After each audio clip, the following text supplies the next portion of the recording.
білім саласында жаңашыл өзгерістер білім берудің жаңа мазмұндағы жүйесін қалыптастырса, сол жаңашылдыққа толы оқу үдерісін табысты ете алғанда ғана заманауи көшбасшы қалыптасады. Көшбасшы деген кім?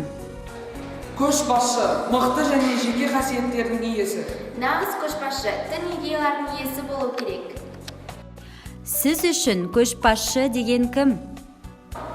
Мен үшін нағыз көшбасшы мектебіміздің директоры Қасымбекова Тазагүл Тоқсейітқызы. Тазагүл Тоқсейітқызы 2014 жылдан бастап Шалқар орта мектебінің директор қызметін атқарады. Жаңашыл, заманауи білім беру үдерісінің ұйымдастырушысы басшымыз Қазақстан Республикасының білім беру ісінің құрметті қызметкері медалінің иегері.